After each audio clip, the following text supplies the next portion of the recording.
할렐루야. 여기 이거 보여서 보여요? 저 보여요? 세상에 잘 보여요? 네, 오늘은 예수가 그리스도 되신 복음이다. 13번째 주제, 복음의 중보자 예수. 복음의 중보자 예수라는 제목으로 하나님의 말씀 전하도록 하겠습니다. 여러분 오늘 제목이 뭐예요? 복음의 중보자 예수 이렇게 했어요. 자, 예수님이 누구라고요? 복음의 중보자. 자, 그러면 복음은 뭐고 중보는 뭐예요? 복음은 뭐고 복음의 중보는 뭐예요? 제가 오늘 밴드에다가 제가 글씨를 막 갈겨서 이 휘둘러 써가지고 잘 보지 않기 때문에 제가 지금 메모를 해가지고 밴드에다 올려놓긴 했는데, 우리 오늘 찬양이 보혈을 지나 아버지 품으로 이렇게 말하죠, 그죠? 보혈을 지나 아버지 품으로인데, 존귀한 주 보혈이 가세 어떻게 됐어요? 내 영을 새롭게 하라 이렇게 됐죠, 그죠? 자, 그러면 물어볼게요. 이 의미가 뭔지를 아는 분은 복음이 뭐고 복음의 중보가 뭔지를 이해하시는 분. 보혈을 지나 그 보혈이 내 영을 새롭게 한다. 내 영을 어떻게 새롭게 하는 거예요? 그 보혈이 지금까지 얼마나 잘 들었나 지금 테스트하는 거예요. 지금까지 들은 거를 종합적으로 이걸 이해하신 분은 존귀한 주 보혈이 내 영혼을 새롭게 하고, 보혈을 지나 우리가 아버지 품으로 간댔어요. 다 맞는 말입니다. 보혈을 지나야 아버지 품으로 갈 수 있어요. 아멘이세요? 그리고 그 존귀한 주 보혈이 내 영을 새롭게 한다. 그럼 내 영을 새롭게 하는데 내 영을 어떻게 새롭게 하는 거예요? 보혈이. 우리 유명미 전수한테 걸려서 나하고 맞춰가지고 보혈이 내 영을 새롭게 한다는데 어떻게 새롭게 하는 거예요? 깨끗이. 성경적으로 이렇게 정리를 하셔야 돼요. 여러분, 영은요, 사람의 영은 세 종류밖에 없어요. 하나님이 처음 아담과 하와를 만들었을 때 그 영이 뭐였어요? 생명. 그 생명이 죄를 점함으로 아담의 그 영이 생명에서 무슨 영이 돼요? 죄의 영이 돼요. 죄예요. 그래서 죄의 영이 되는데, 예수님의 보혈을 통해서 어떻게 되는 거냐면 죄의 영이 다시 생명이 되는 거예요. 생명. 하나님이 우리에게 약속한 것은 아들의 영. 잘 들으세요, 여러분. 제가 지어낸 얘기가 아니라 성경 얘기를 하는 거예요. 오늘 제목이 뭐라고요? 복음의 중보자 예수. 그래서 아까 누가 말씀했죠? 복음의 중보는 죄사함이라고, 보혈이라고. 맞아요. 복음의 중보는 죄사함, 보혈, 예수님의 보혈. 그래서 사람의 영은 크게 나눈다면 이제 뭐 이것도 오순절 이후부터, 오순절 이전에는 딱 영으로 찌면 두 영밖에 없는 거예요. 생명과 영으로 찌면은 죄예요. 근데 이제 우리가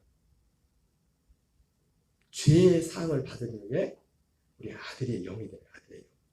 아들의 영이 되는 것은 오순절 이전에 없었습니다. 오순절부터 아들의 영을 받기 시작했다는 아들의 그리스도의 생명을, 실제 그런 일들이 시작돼요. 그래서 오늘 복음의 중보자 예수 이렇게 하는데, 우리가 먼저 정리할 것이 바로 복음이 뭐며, 그리고 복음의 중보가 뭔지. 성경은 제가 메모해 놓은 거는 여러분들이 참고하시고 밴드에 올려있으니까 이거. 자, 히브리서 9장 15절. 먼저 이 부분을 복음이 뭐고 복음의 중보가 뭔지를 성경을 통해서 우리가 확인을 해야 돼요. 히브리서 9장 15절 같이 읽겠습니다. 시작. 이로 말미암아 그는 새 언약의 중보자시니 이는 첫 언약 때의 범한 죄에서 속량하려고 주고사 부르심을 입은 자라 하여금 영원한 기업의 약속을 얻게 하려 하십니다. 자, 여기서 그는 누구예요? 그는 누구예요? 그는 누구요? 예수님인데, 그는 여기 예수님은 예수님인데 어떤 예수님이에요? 네? 아, 초림 예수. 와, 맞아요. 초림 예수. 초림 예수인데 여기 어떤 예수님인지가 여기 나왔잖아요.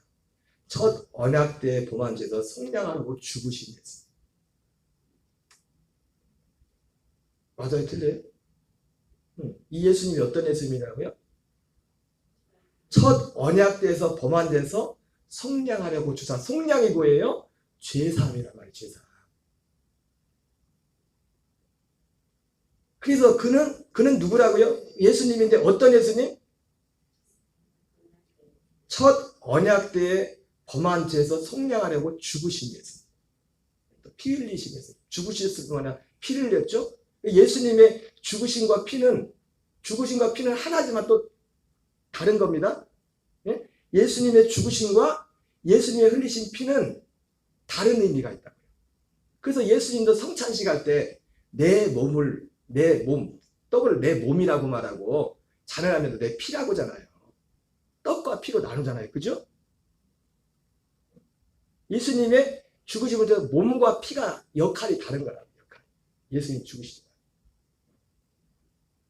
그래서 여기서 예수님은 그는 누구냐면 첫 언약 때 범한 죄에서 속량하려고 죽으신 예수님. 우리 권사님 말씀을 하면 초림 예수님, 사람으로 오신 예수님.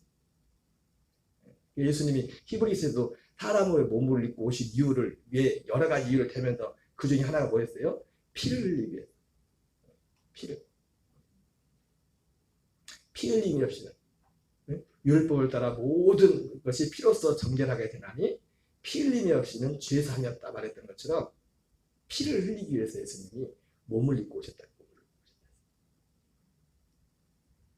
그래서 여기 성경에서는 이 예수님, 그래서 이 예수님 사람으로 오셔서 첫 언약 때 범한 죄에서 속량하려고 죽으신.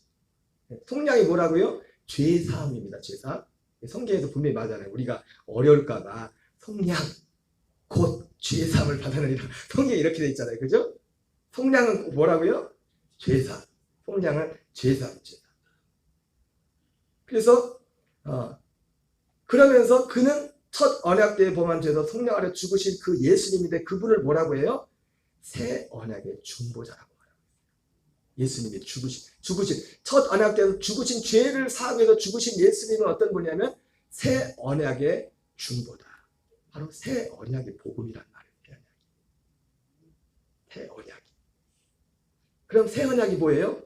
히브리서에 나온 것처럼 첫째 것을 폐하고 둘째 것을 세우는 거잖아요. 아까 말했죠. 예수님의 몸을 통해서 첫째로 하는 거보다는 몸을 통해서 하는 것은 아까 몸과 피를 말했잖아요. 그죠? 우리를 구원하시는 데서. 예수님이 우리의 주님 몸을 단번에 들이심으로 죽으셨을 뿐만 아니라 피를 흘렸잖아요. 그죠? 몸을 통해서는 우리의 첫째 것을 폐해버리는 거예요.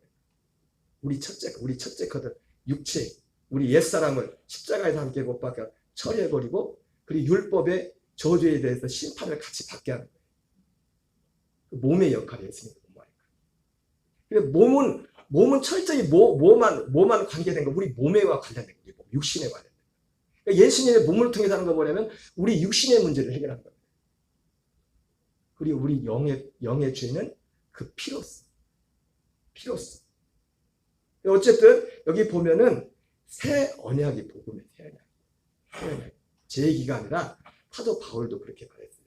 그래서 고린도 4장에서 사도 바울이 고린도 4장에 넘어가면서 내가 낙심하지 않은 사도 바울이 복음을 전했는데도 사도 베드로고 이 사도 바울이 전하는 복음 말고 다른 복음을 자꾸 많은 사람들이 여기저기 나타나는 겁니다.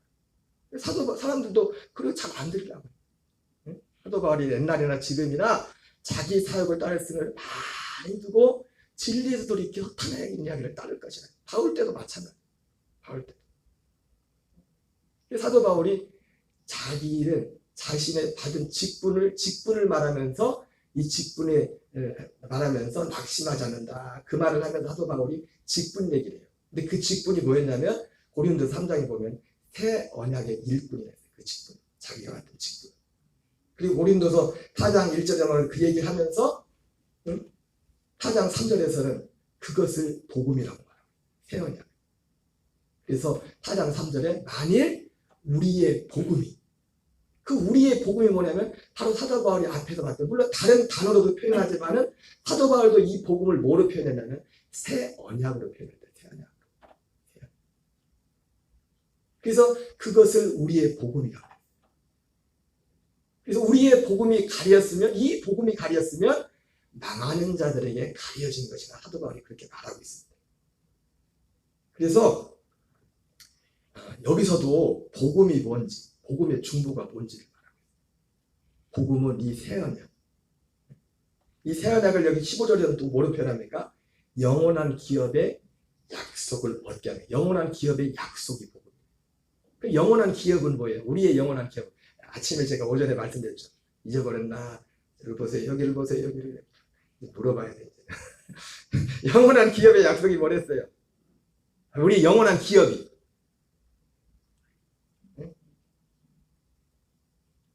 부활의 몸, 예수님 같은 부활의 몸과 그 부활의 몸을 입고 영원 천국 하나님 나라를 상속받는 거예요. 성경에는 상속받는다 그래요. 상속받는 그냥 들어간 게 아니라 상속해준다. 예수님 같은 부활의 몸과 그리고 그래서 사도 바울이 바랬던 건 뭐냐면 고린도전서 15장 19절에 말했던 것처럼 만일 우리의 바라는 것이 이 세상 삶이 전부라면 사도 바울이 그 말을 했을 때 사도 바울이 바라봤던 건 이거였어요. 부활의 몸과 그의 나라. 부활의 몸을 듣고 우리가 들어갈 그 나라. 그 영원 천국이라고 했죠. 결정적으로는 우리 모든 믿는 하나님의 아들들이 들어가요. 여러분 상속은 아들한테만 주는 겁니다. 아들. 그래서 복음이 뭐냐면 여기는 새 언약이라고 되어 있지만 그러니까 새 언약의 영원한 기업의 약속을 얻었다는 것은 다른 말로 말하면 새 언약이 이루어졌다는 것이고 다른 말로 말하면 아들이 되었다는 거예요. 아들이. 그래서 복음이 뭐냐? 우리가 하나님의 아들 되는 약속이 복음이에요. 반드시 아들이 되려면 뭐의 중보를 받아요? 죄사함의 과정을 갖어야 돼요. 마치 아까 제가 말씀드렸잖아요. 제가 설명을 영에 대해서 그냥 설명을 했지만은 아담과 하하가 이 땅에 올 때 생명으로 왔을 때 영이 생명했잖아요. 우리가 창세전에 그리스도 안에 다 그 영으로 있었잖아요. 왔는데 범죄함으로 죄의 영이 됐단 말이에요. 그래서 창세기 3장에 보면 죄의 영에 대해서 그 생명했을 때는 그들에게 약속이 있었단 말이에요. 생명나무를 보고 생명나무의 약속. 지금 그 생명나무는 지금 누구예요? 그리스도가 생명나무예요. 그리스도 우리 안에 오시는 그리스도가 죽으심과 부활과 승천에 관한 영광 받으시고 성령 안에서 우리 안에 오시는 그리스도가 생명나무. 그런데 범죄함으로 말미암아 그를 건드리지 못해 쫓아내버립니다. 그리고 천사를 통해 거기를 지켜버립니다. 못 따먹게. 범죄. 약속을 잃어버린 겁니다. 약속을 얻을 권한을 그 약속을 잃어버린 그걸 뺏긴 거예요. 죄 때문에. 그 다시 약속을 얻으려면 약속은 뭐예요? 아담과 하와도 약속을 받지만 약속은 뭐예요? 하나님의 아들 되는 거잖아요. 하나님의 아들의 영. 아들 된다는 것은 하나님과 같은 우리가 요즘 로마서 8장 29절에 여러분 확실히 외워야 됩니다. 로마서 8장 29절 30절하고 에베소 1장 4절 5절 말씀에 에베소 1장 4절에서 오늘 아침에 나왔지만 우리를 그의 사랑 안에서 우리를 거룩하고 흠이 없게 하시려고 우리를 예정하다. 그리스도 예수로 말미암아 자기의 아들들이 되게 하셨어요. 우리를 어떻게 하나님 앞에서 흠이 없고 온전케 하는 게 그 뭐예요? 그 생명이 우리의 구원자 되신 아들 그리스도와 똑같이 보내. 똑같이 흠 없고 거룩한 분은 그리스도밖에. 근데 그거를 어떻게 해요? 그게 그 거룩하고 흠이 없게 된 게 뭐예요? 그 아들의 생명을 받는 거란 말이에요. 아들이 되려면 생명을 받아야 돼요. 생명, 그 씨를 받아야 되잖아요. 그래서 씨 얘기가 그렇게 많이 나오잖아요. 씨를 받아야 된다. 그래서 여기 히브리서 9장 15절에서도 그래서 이 에베소서 1장 3절, 13절, 14절에서는 또 이걸 그렇게 말하고 있어요. 우리가 성령의 인침을 받았습니다. 그건 성령의 인침을 받았다고 하죠. 이것이 우리의 약속의 보증이다. 약속의 보증. 그 약속이 뭐예요? 이 영원한 기업입니다. 여기는 영원한 기업의 약속이라고 되어 있고 에베소 1장 13절 14절에서는 이 약속의 성령의 인침을 받는 자의 약속의 보증이 됐어요. 그러니까 우리에게 아들이 된다는 건 뭐냐면 다른 표현으로 말하면 성령의 인침을 받았다는 거예요. 성령 세례를 받았다는 거예요. 여러분 우리는 지금까지 제가 사도 바울이 갈라디아 교회를 향해서 말했지만 성령 세례하면 너무 육신적인 것만 생각을 했어요. 그래서 가슴이 바짝바짝거리고 막 뛰었고 막 번쩍번쩍거리고요. 그래야 막 성령 받은 것 같고 제가 그래가지고 고등학교 때 예수님께서 1년에 한 번씩 시험 들었다니까요. 신앙생활 열심히 하다가 국례만 가면 저보다 2살 밑에 여동생이 있어요. 같이 신앙을 걔는 완전 내가 볼 땐 날라리는 안 해도 되게 세상 노는 걸 좋아하고 그랬는데 부흥회만 가면 우리 혼자 다 받아. 뒤집어지고 난리 나고 입신에서 뭐 보고 왔다고. 나는 혼자서 주여 나는 버림받은 겁니까? 쟤는 나도 좀 버렸으면 좋겠는데 성령 세례가 뭔지를 성경적으로 정확히 모르니까 너무 혼란해졌어요. 여러분 제가 그런 체험들이 이런 것들을 제가 부정하는 게 아니에요. 그러나 그것이 성령 세례의 확실한 표징은 아니에요. 성령으로 인침받는 것이 성령 세례 받는 겁니다. 그래서 사도 바울은 그것을 어떻게 만들었어요? 진리의 말씀, 곧 구원의 복음을 듣고 믿음으로 성령으로 인침을 받았다. 그냥 듣고서 그냥 믿습니다. 그 얘기는 아닙니다. 정말로 이거 약속을 사모하던 사람이 복음을 듣고 사모하는 중에서 이 믿는 중에서 우리 안에 성령이 역사하셔서 우리를 성령을 인치시고 우리에게 생명을 주신다. 그냥 멀뚱멀뚱 따라가세요. 그래서 우리가 성령님하고 아들 되는 게 아니고 그래서 에베소서 1장 13절 14절에서도 그렇게 말씀하고 있어요. 사실 히브리서 9장 15절하고 그래서 지금 이거는 뭐예요? 복음과 복음의 중보를 지금 제가 구분하는 겁니다. 복음의 중보가 누구라고 여기서? 예수님인데 어떤 예수님? 첫 언약 때의 보완제에서 속량하려고 죽으신 예수님. 그분의 피, 그분의 보혈. 그래서 여기서는 새 언약의 중보자다. 예수님은 복음의 중보자다. 예수님의 속량은 죄사함은 복음의 중보다. 왜? 아담과 하가 뺏겼던 그 약속을 다시 받을 수 있는 그 권리를 찾은 거예요. 다시 말하면 생명이 죄의 영이 됐는데 생명이 된 거예요. 영으로 따지면 사람의 영. 이게 눈에는 안 보이지만 이게 이 계산이 그렇게 되는 겁니다. 그렇게 영이. 여기 갈라디아 4장 4절 5절도 여기도 똑같아요. 같이 읽겠습니다. 시작. 때가 차매 하나님이 그 아들을 보내사 여자에게서 나게 하시고 율법 아래 나게 하신 것은 율법 아래 있는 자들을 성량하시고 여기도 그렇죠. 여기 히브리서 9장 15절에는 첫째 첫 언약 때의 부만제에서 성량, 첫 언약 때의 부만제에서 성량하려고 여기서는 율법 아래 있는 자들을 성량 똑같은 말입니다. 하나님이 그 아들을 보내사 여자에게 나게 하시고 율법 아래 나게 하신 것은 율법 아래 있는 자들을 성량하시고 우리로 아들의 명분을 얻게 하려 하십니다. 여기서 복음은 뭐예요? 아들의 명분을, 아들의 생명을 주겠다는 약속이 복음이란 말이에요. 이게 에베소서 1장 4절 5절의 말씀에 나와 있고 디도서 1장 1절부터 2절에 나와 있고 바로 이 생명으로 말미암아 이 약속으로 말미암아 베드로후서 1장 4절 말씀처럼 우리가 정욕을 피하여 세상에 썩어질 것을 피하여 신성한 성품에 참여하는 그 약속. 단지 죄 용서해 주는 게 아니라 죄 용서는 뭐예요? 여기 죄사함이 뭐예요? 여기 똑같죠? 자, 속량이 뭐라고요? 죄사함. 그러니까 이 죄사함이 복음의 중보란 말이에요. 복음의 중보. 복음은 아들의 명분을 얻는 거예요. 아들의 명분을 얻는 거예요. 그래서 이것을 오늘 제목이 복음의 중보자 예수님이기 때문에 이거를 먼저 이 개념을 정확히 잡아야 돼요. 그래서 히브리서 10장 9절 10절 같이 읽겠습니다. 시작. 그 후에 말씀하시기를 보시옵소서 내가 하나님의 뜻을 행하러 왔나이다 하셨으니 그 첫째 것을 폐하심은 둘째 것을 세우려 하십니다. 자, 그래서 복음은 뭐냐면 둘째 것이 세워지는 거예요. 복음 여기서 따진다면 둘째 것이 세워지는 것이고 복음의 중본은 뭡니까? 첫째 것을 폐하는 게 복음의 중본이에요. 그리고 첫째 것을 폐할 때는 사실 순서로 논리적인 순서로 봐도 우리 안에 지금 일어나는 일을 말씀드린 겁니다. 우리 안에 우리가 어떻게 죄사함이 일어나고 우리가 어떻게 하나님의 아들이 되는지 그리고 하나님의 아들이 된다는 것이 무엇인지. 그래서 하나님 첫째 것을 폐하는 것은 아까 말했죠. 예수님의 몸으로 첫째 것을 폐하는 겁니다. 첫째 것. 그러니까 몸의 예수님의 몸의 역할.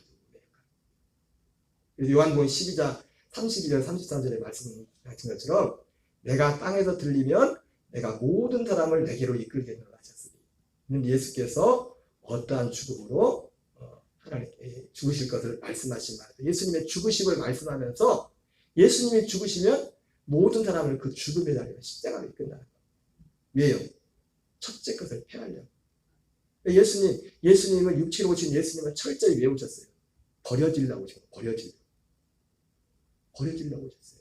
버려지는 몸이라. 그 몸. 그래서 그 몸으로 율법 아래 하신 것은 율법 아래 있는 자들을 성량하려 하십니다. 예수님이 율법에 따라서 율법 아래 하셔서 율법 아래 있는 우리를 위해 우리의 죄를 짊어지고 예수님이 그 심판을 받은 겁니다. 쉽게 말하면. 그래서 그 십자가 예수님의 몸은 죄를 사하는 기능이 아니라 어떤 기능이에요? 기능이라는 표현이죠. 그러지만 우리가 함께 죽는 기능이죠. 우리가 다른 말로 표현하면 우리가 심판받는 자. 예수님이 심판받는 것처럼 그래서 율법의 저주에서 어떻게 해방됩니까? 심판을 받아서 해방이 되는 거예요. 그리스도와 함께 나를 심판자들로 더 이상 심판을 받았기 때문에 더 이상 율법이 어떻게 우리를 더 이상 저주할 수 없는 거예요. 그리고 우리가 율법을 범하는 이유도 또 뭡니까? 옛사람도 옛사람. 그러니까 옛사람도 같이 죽어버리는 거예요. 죽어버리는 거예요. 같이. 심판과 죽음.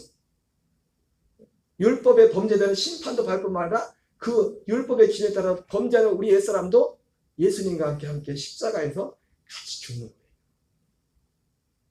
그 옛사람이 이 몸이 죽은 이후에 하나님이 그 영들을 죄사함은 뭐가 죄사함 받는 데서요? 우리 영이 죄사함을 받는 거예요. 영원한 성령. 그 영들을 골로새서 1장 13절 14절 말씀처럼 흑암의 권세에서 건져내서 왜? 지금 우리가 흑암의 권세 아래에 있었는데 거기서 심판을 우리가 끝나버렸잖아요. 이 믿음은 나 정말 이렇게 살고 싶지 않다. 이 죄 가운데 살고 싶지 않다. 또 심판에 대한 두려움과 심판에 대한 두려움뿐만 아니라 나 이 죄 가운데 이 몸의 죄의 종으로 살고 싶지 않다. 그런 갈망 가운데 주님이 그런 자들 주님이 요한복음 12장 아까 말씀한 30절 33절 말처럼 거기를 이끈단 말이에요. 거기서 너도 같이 죽자. 너 죽을래? 너 진짜 너 그럴래? 이렇게 해서 말을 건다니까요. 우리 마음에 그런 마음이 진짜 그래가지고 하나님 볼 때 나는 이 복음을 원해요. 때가 찼고 하나님의 나라가 가까웠으니 회개하고 복음을 믿으라고 했는데 나 하나님 나라에서 살고 싶어요. 내 하나님 나라에 대해 살고 싶어요. 그것을 위해서 주님 나도 죽겠습니다. 나 죽고 싶습니다. 이렇게 살고 싶지 않습니다. 그런 사람들의 십자가에서 장가 지내버리고 그 영을 흑암의 권세에서 건져내서 그의 사랑의 아들의 나라로 오셨어요. 이것을 히브리서에서는 예수님이 속죄할 때 대속죄를 말하면서 뭘 말합니까? 성소에 들어가서 죄를 속한 거죠. 사실은 복음의 중보는 예수님인데 예수님이 하는 거 뭡니까? 예수님이 우리에게 이 복음을 중에서 육체로서 예수님이 하는 게 뭐냐면 몸으로써 우리의 옛사람 첫째 것을 폐할 수 있는 그런 길을 열어주시고 피로써 우리의 영이 죄의 사함 받을 수 있는 그 길을 열어주시고 그래서 우리가 이 복음의 중보가 결국 성량인데 이 성량을 이 죄사함이 일어나려면 두 가지가 필요해요. 하나는 제물이 필요하고 특히 영원한 하나는 대제사장이 필요합니다. 예수님이 몸으로는 뭐가 돼요? 몸으로 오셔서는 제물이 되는 거예요. 제물. 그리고 대제사장이 필요해요. 여러분, 대제사장은 구약 시대는 대제사장은 언제를 위해서 있는 거, 언제 어느 한 날을 위해서 대제사장이 필요해요. 사실. 대속죄를 하루를 위해서. 대속죄. 왜? 그날밖에 지성소에 못 들어가요. 성소. 그러니까 대속죄일이 이 예수님의 우리의 영원한 속죄를 이루는 그것의 어떤 상징이란 말이에요. 그래서 사도 히브리서에서 그 대속죄를 가지고 영원한 죄사함 받는 그를 대속죄를 말한다. 번제단에서는 짐승의 피로 짐승을 잡고 그 피를 흘리고 그리고 이제 그 피를 가지고 그 피를 대제사장이 받아서 성소로 들어간단 말이에요. 성소에 들어가서 반드시 죽음 후에 이 피를 가지고 성소에 들어가서 그 피로써 성량을 그것도 성소에서 이루는 겁니다. 그래서 이 죄사함이 이루어지려면 성막으로 따지면 번제단이 필요하고 다 필요한 겁니다. 여러분, 그 필요 없는 게 아무것도 없어요. 하나님이 만든 그 성막의 모든 것제가. 그리고 그 순서를 따라서 가야 돼요. 응? 건너뛸 수도 없어. 급하다고 성질 급해가지고 막 번제단 건너뛰고도 지성소로 갈 수 없다고요. 그래서 제가 예수님이 십자가가 없이 구원이 없다고 자꾸 그렇게 말하는 거예요. 그 과정을 가야 되기 때문에. 그러나 십자가가 구원은 아니라는 거예요. 복음은 뭐예요? 십자가는 복음의 중보라는 거예요. 여기까지 이해되세요? 2년쯤 들은 분들은 이 정도는 이해가 돼야 돼. 2년쯤 들은 분들은 또 가서 다른 얘기 하시면 안 돼. 가서.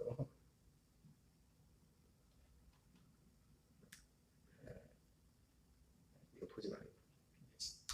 두서없이 하기 때문에 이거 시간 제때 맞춰주기를 너무 우리가. 그래서 속량인데 이 속량도 속량하려면 그리고 속량도 이 죄사함도 어디에 이루어져요? 성소에 들어가요.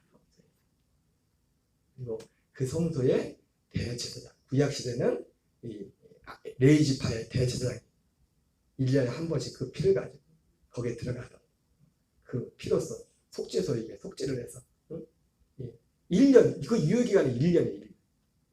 1년.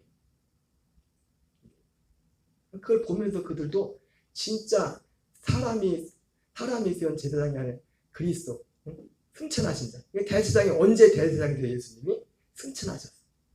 히브리서 4장에 우리에게 큰 대제사장이 계시니 승천하신 자 곧 우리 주 예수 그리스도. 우리가 그래서 죄사함 받으려면 누가 있으려면 제물이 있어야 되고 대제사장이 있어야 돼요. 그래서 예수님이 심지어 사도 바울은 고린도전서에도 그렇게 말하죠. 부활, 죽은 자 가운데 사는 것이었다면 우리가 여전히 죄 가운데 있을 것이다. 이렇게 말했는데 사실은 그것도 사실은 정확합니다. 네. 예수님이 속죄를 이루는 것도 언제 속죄를 이루어요? 부활해서 아니에요. 승천하셔서 염소와 송아지 피가 아니라 자기 피를 가지고 하늘의 성소에 가서 영원한 성량을 이룬단 말이에요. 그러니까 죄사함도 어디에서 이루어져요? 그러니까 복음의 중보, 예수의 죄사함은 복음의 중보고, 죄사함이 복음의 중보고, 그리고 그 죄사함도 어디서 이루어져요? 번제단이 아닌 성소에도 죄사함이 이루어져요. 그리고 우리 안에 죄사함이라는 때 이 믿음 가운데서 먼저 우리에게 어떤 일이 일어나요? 내가 그리스도 예수와 함께 십자가에 못 박혀 죽었다. 예수님과의 그 죽음 이후에 육체가 심판을 받고 우리 영은 죄사함을 받는 거예요. 영은 그 속에 들어 그 안에 가서. 그리고 그 다음에 죄사함 이후에 이제 예수님 자신이 그 아들 자신의 성소잖아요, 사실은. 그러죠? 그래서 구약 시대는 성소가 지성소와 그냥 성소로 휘장으로 막히게 있었잖아요. 근데 그게 없어졌어요. 지금은 이제 지성소란 말을 지성소라고 안 해도 그냥 성소라고 해요. 성소. 그래서 히브리서도 그냥 성소라고 해요. 성소. 하늘에는 성소와 지성소가 따로 구분되어 있지 않아요. 그냥 성서만 했어요. 그러니까 제가 언제 말했잖아요. 하늘에는 번제단도 없다고. 예전에 모세에게 보여줄 때 그 모형만 했지 지금은 번제단이 없어요. 왜? 번제단은 갈보리 십자가가. 그래서 히브리서에서는 거기를 영문밖이라고 말해요. 예수님이 우리의 치욕을 짊어지고 영문 밖으로 갔으니 여러분들도 거기로 가시라. 거기 거쳤다 오셔야 돼요. 여기 올라가면 성소 올라가면 아무나 성소에 들여보내는 게 아니라 거기 가서 예수와 함께 죽은 그 심판을 믿음으로 죽음을 고백하고 죽음을 아멘하고 시연하고 그를 원한 그 사람들의 영들을 여기로 데리고 왔어. 이제는 또 신약시대는 구약시대는요. 거기는 성경에도 있다 히브리서 나오지만은 그 휘장 안으로 들어갈 길이 열리지 않았었어요. 그 예수님이 육체에서 그것을 열어버리잖아요. 근데 우리 영들이 영으로 거기에 성소로 들어갈 수 있는 길이 열린 거란 말이에요. 우리 영으로 가서 다 안 보이는 거지만 실제 일어나는 겁니다, 여러분. 이렇게 죄사함이 일어나는 거예요, 죄사함이. 그걸 거기로 가서 하나님이, 그러니까 우리가 응? 거기로 이끄셔서. 응? 아까 그래서 골로새 1장 13절 14절에서는 그래서 우리를 흑암의 권세에서 건져내다. 그의 사랑의 아들의 나라로 오셨으니 그 아들 안에서 곧 성량 곧 주의 상을 받았다. 그러니까 그 말씀으로 따지면 그 아들, 그 사랑의 아들의 나라, 그 사랑의 아들의 나라가 누구예요? 그 아들이란 말이야. 아들. 그리스도. 죽으시고 부활과 승천의 과정을 겪으시고 영광 받으시기 위해 우리에게 처소, 우리의 거처, 우리 영혼의 거처, 우리의 처소가 되었어. 그래서 사도 바울이 그런 표현하잖아요. 하나님의 아들 된 사람들은 우리의 생명이 그리스도의 그 생명 안에 감춰져 있다. 이게 그냥 추상적인 게 아니라 실제 그런 거예요. 실제 하나님의 아들이 됐다면 실제 하나님의 아들들은 우리 생명도 어떤 생명이에요? 죄 사함 받은 생명이 된 우리 생명이 아담도 받지 못했던 생명나무가 되신 그리스도의 그 생명을 받게 된 그 생명에 감춰있다고 표현하는 거예요.